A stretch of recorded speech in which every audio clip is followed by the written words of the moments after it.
Welcome to the Brown Initiative for Discipleship and Evangelism. My name is Ethan Brown, and this is BIDE.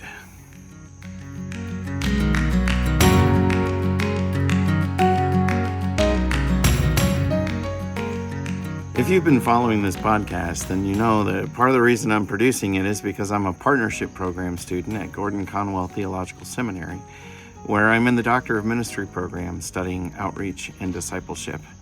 The partnership program is an amazing program that allows students like me to graduate tuition debt-free from seminary. If you're considering going and being trained for ministry, Gordon-Conwell is a great school.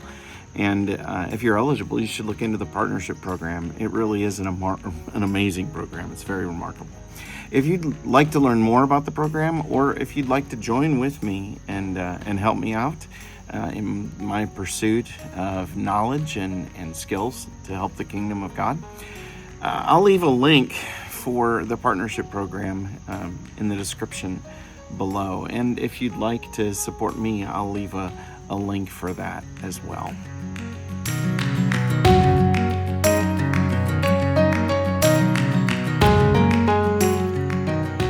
If you've been following this podcast, then you know that for the last several episodes, some of which have been quite long, I have been looking at our message.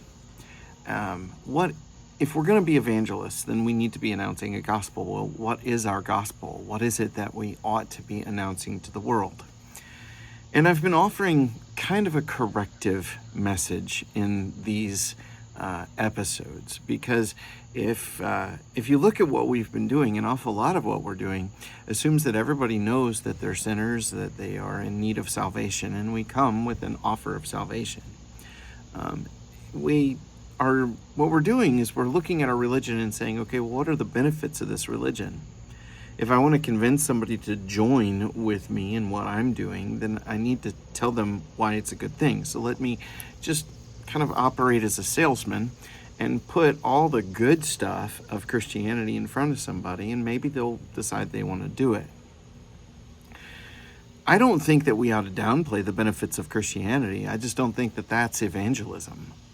The New Testament does not present the gospel being put in front of people that way. Instead, what they're doing is announcing the arrival of this new king. All right? So our message, I think it's important for us as Christians to critique our message and to look at it and say, okay, what is it that I'm trying to present to people? Because I think that we really are much more than salespeople for our faith, that we are ambassadors for another kingdom, and we are servants of a king, announcing to people that the king has obtained a victory and that they can participate in it. And that's just a very different message from you can have a good afterlife. There's so much more to the benefits package of Christianity, if you will, if you focus it on the real benefit, which is knowing Jesus. I really think that the way evangelism ought to happen is something that trusts more in, like what Paul says about how faith comes about. Faith comes by hearing, and hearing by the word about Christ. So what we need to do when we're doing evangelism is tell our story, the big story that we have, the great story that we have, which can be understood as a collection of stories about Jesus. Any story about Jesus, any story that the evangelists of the first century, the people that wrote the 4 Gospels, that they captured, if we share with people those stories, then those stories woo people to Christ. They draw people to Jesus, and they produce a kind of allegiance heart in people. Okay, well, let's say that I'm doing that. Let's say that I am presenting that message. I get with a friend and I say, hey, you want to read the Bible with me? And we're reading the gospel stories. And as we read those stories, this person who is not a Christian starts hearing this really cool stuff about who this guy is. And maybe they've got questions and they're asking me. And so I'm able, because I know my story, I'm able to kind of put all of this into the big picture of the whole Bible. And I give them what I've been giving you for the last several weeks. I give that to them. Okay, great. But the person might say, okay, well, what do I do with this? You know, I've learned this. I believe that. What do I do with it? You know, it's all fascinating and all, but now what?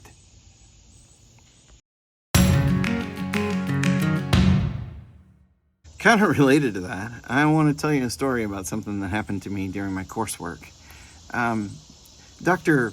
Tim Booker was giving a lecture on personal evangelism, and he presented a way of talking to somebody about the gospel very quickly. And it was kind of a shorthand version of the gospel.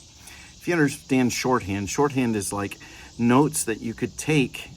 It is a specific kind of alphabet that you can write down so that you can write down words incredibly quickly and in a very small amount of space. So that's what shorthand is. And this was kind of a shortened version of Christian theology brought together. It's something I'll talk about in a future episode. It's called the 3 circles. And he presented this during his lecture on personal evangelism. And when he finished, he asked, are there any questions about this? You know, any thoughts, any reflections? And I said, well, you know, this is a fine summary of Christian theology. But it seems to me that what this is really missing is kind of the core message. You know, this is sin and salvation and redemption. It's all there, but what's not there is that Jesus is the King. And Dr. Booker looked at me and said, you know, yeah, Ethan, I've read your paper, and I know what you're talking about. I got your information about Scott McKnight's Understanding the Gospel, and he said the thing that I would push back on McKnight and the crowd that's doing this kind of new gospel research is that I really can't imagine anybody in the first century presenting the gospel and not including with that gospel a message of repentance. That if you're going to present the gospel that Jesus is King, you're really not done presenting the gospel until you get to what somebody is supposed to do with it. So if you're sitting there with your friend and you're like, okay, I believe that Jesus is resurrected, now what? Dr. Booker would say, you haven't really finished teaching the gospel until you've taught somebody that really they have a problem that this King has dealt with. That there is trouble in their life that can only really be resolved by the victory established by the victorious King. That Jesus has done something, and it's not just an abstract message about what God has done. I mean, that's all great, but it's a message that is gospel not only in the world, but gospel in your life. Okay, so how do I do that? How do I talk with somebody in such a way that they can bring this home? And Dr. Booker was suggesting that shorthand gospels empower a kind of conversation that takes the gospel that you've presented and brings it home. Shorthand gospels tend to include the truth of the human problem in a way that it becomes not just the human problem, but my problem.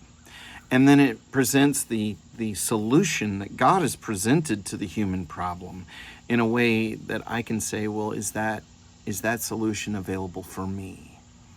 That's what these things do.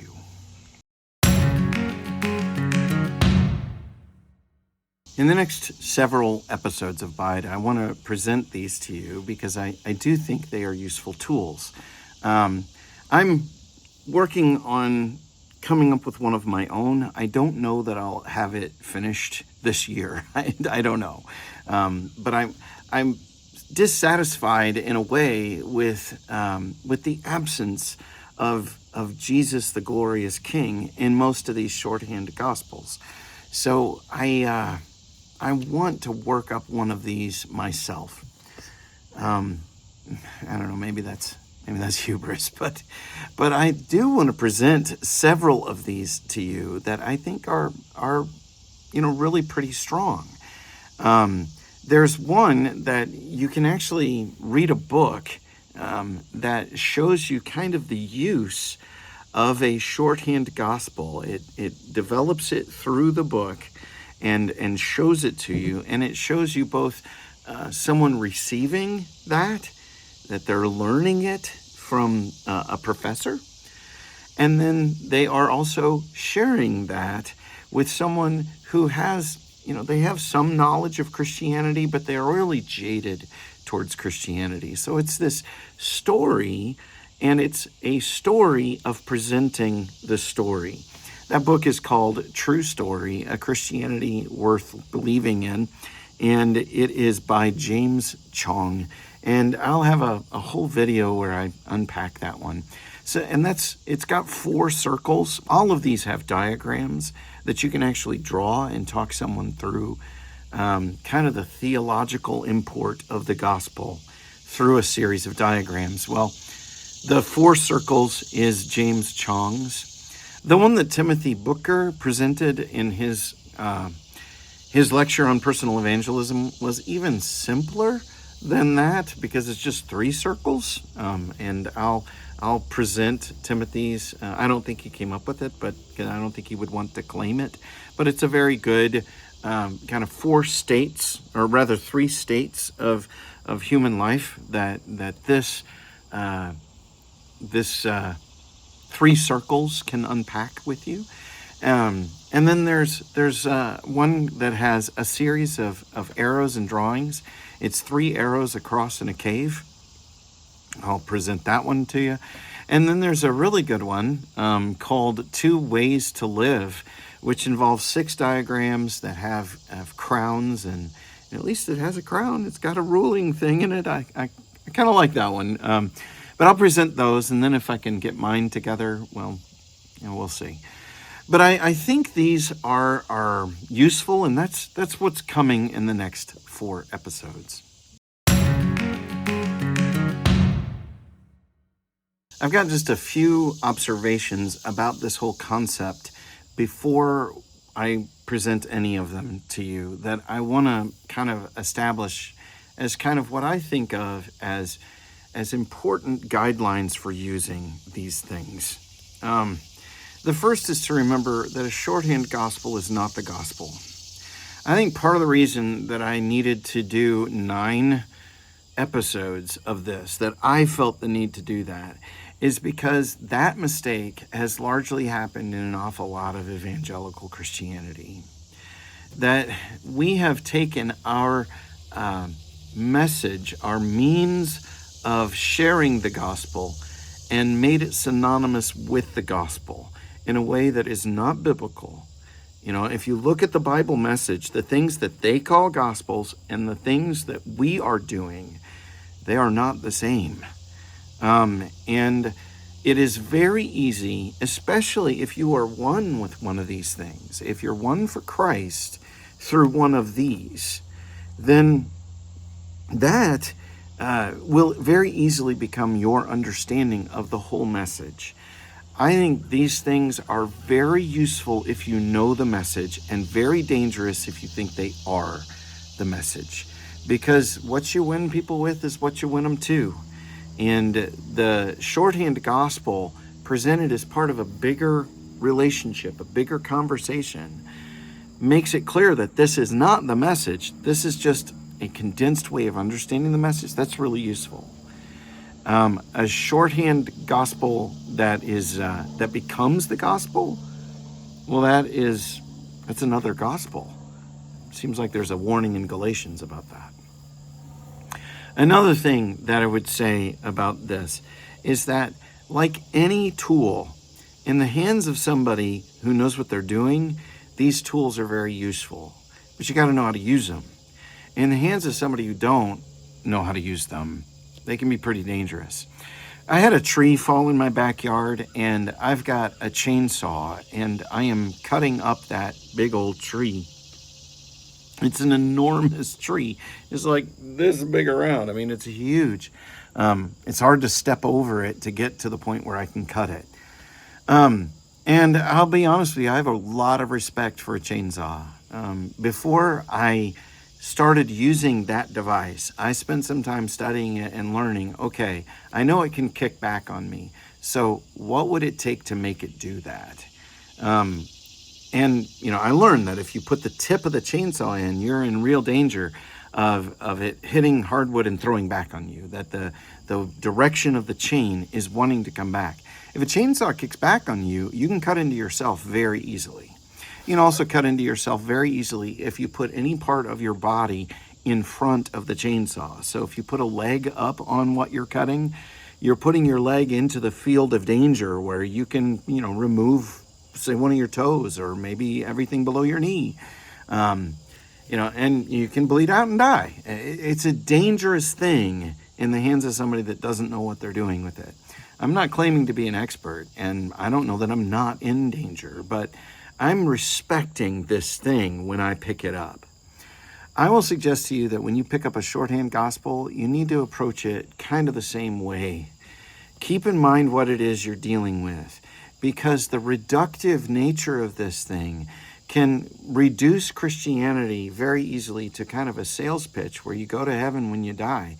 And that's all that's expected, and that's all that's needed, and that's all you need to know. And you'll get pew-sitting Christians who are converts without being disciples. They're not really all that interested in King Jesus because you didn't talk to them all that much about King Jesus. Your shorthand gospel generally will not involve Jesus stories. People need to hear Jesus stories if they're going to come to faith. So, just keep in mind what it is you're using and use it the way it's meant to be used. Also, keep in mind that tools don't do the work. A craftsman does the work. If you've got a chisel can be used to make something really, really beautiful. Or it can be used to make a deep gash in somebody's body, which is obviously that's less beautiful. A chisel in the hands of someone who doesn't know what they're doing, or a router can put a beautiful edge on a table, or it can grind through skin and bone. If you know what you're doing with the tool, then you know how to use that tool, but it's a craftsman that uses the tool. Now, what do I mean by that with these shorthand gospels? Well, in the hands of somebody who knows the message, a shorthand gospel is a tool that they're using to say, okay, we're at a particular point in your faith development. I'm working with you, and I've led you to this place. We're here now, and we're at a point where you need to get a big picture. You need a summary. You need to understand what this thing is for and what it means. So let me give you this condensed version of this, and let's talk about this for a little bit. That can be incredibly powerful. That's a good use of a tool. But if I hand you 4 circles, or if I begin with you with 4 circles, instead of beginning with Jesus and his place in God's story, I'm really misusing the tool. I will also say that a shorthand gospel at the right time and used in the right way in somebody's life, it results in really beautiful things. It can be the nudge that pushes somebody who doesn't really think that they need to do anything with these stories to come to terms with, okay, these stories aren't just stories of stuff that happened a long time ago. This guy's a living king now. And the stories of the problem that he addresses, those aren't far off from me. Those are in my life. A shorthand gospel can help you to have the kind of conversations that lead a person into allegiance and lead a person into commitment to Jesus. They can be really powerful that way. But you can't just hand people shorthand gospels and expect the shorthand gospel to do the work. I have seen people, hand out tracts and just hand the tract and leave. Maybe you've run into this. You've been in a bathroom or something in a public place, and sitting on the toilet paper dispenser is a little black booklet that's got what, if you are already a believer, you read through it and you're like, oh, I kind of see a gospel message in that. But if you're not already a believer and you read through this thing, they're usually very, very gross. In fact, I don't use chick tracts at all. They're just talk about a nasty shorthand gospel. They tend to be really ugly. Now, there is something to the pushing you towards conviction that's in there, but I will suggest that shortening our theology is a tool to use as part of a relationship and a conversation. I would suggest they are generally not the most useful tools to just throw out there. People think they're scattering seeds when often they're creating barriers.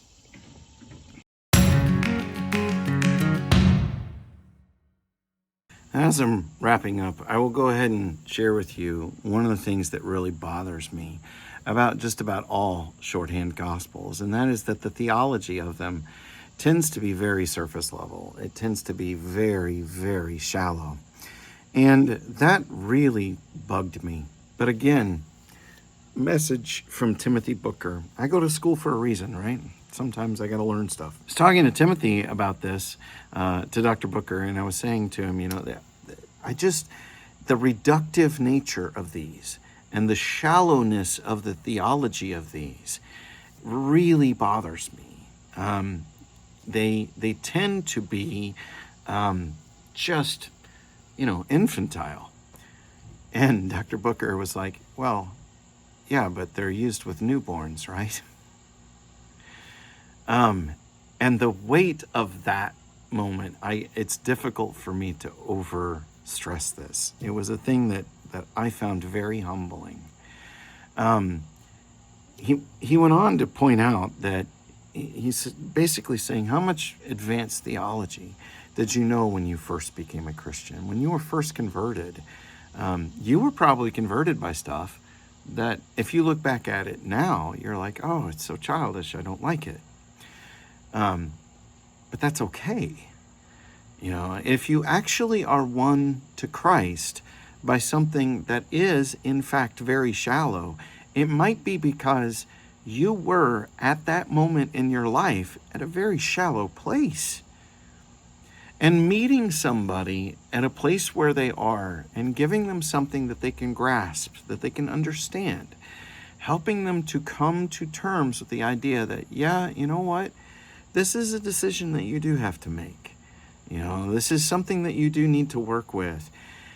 Even if it's at a very surface level, that's not bad. That's good. Because they are at a very surface level. If someone were to try and persuade me to accept some of the theological implications of what I see in some of these shorthand gospels, I'd be like, oh, no, no way. If I take that and I push it out to the logically absurd place that it so easily goes, I'm actually offended by that. I'm not going to, and that tempts me to say, oh, I'm not going to use that. That's why I'm saying this really is a tool to be used in relationship, but it is a tool that's used to meet somebody where they are, because they can't grasp the deep theological thinkings of Bonhoeffer and Niebuhr. That's not where they are, and it's not what they need. Very often when a person who has gotten to this point where they're like, yeah, I really like this Jesus guy, and I what do I do with it? When that's where they are, then these things are useful tools. Or even if they're not quite there, but you're sensing that they're heading there. I mean, I suppose if a person were to say to me, I like this Jesus, what do I do about it? With me, that would kick in a conversation about baptism. But what if we aren't there yet? They haven't grasped that, yeah, I need to do something with this. But they're grasping that, yeah, this Jesus guy is really cool.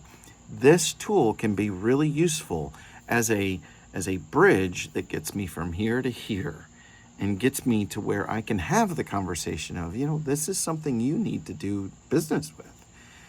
And then the question of, well, what business do I need to do? Well, let me lead you through that. Let's look at what the New Testament writers said about what to do with this message.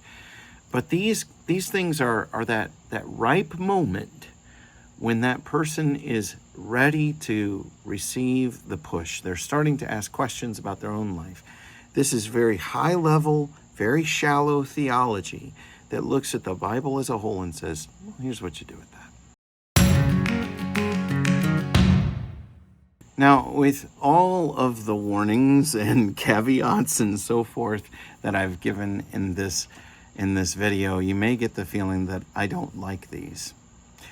I have a hot-cold relationship with the idea of these gospel summaries, these shorthand versions of the gospel. But I do think they are really, really useful tools.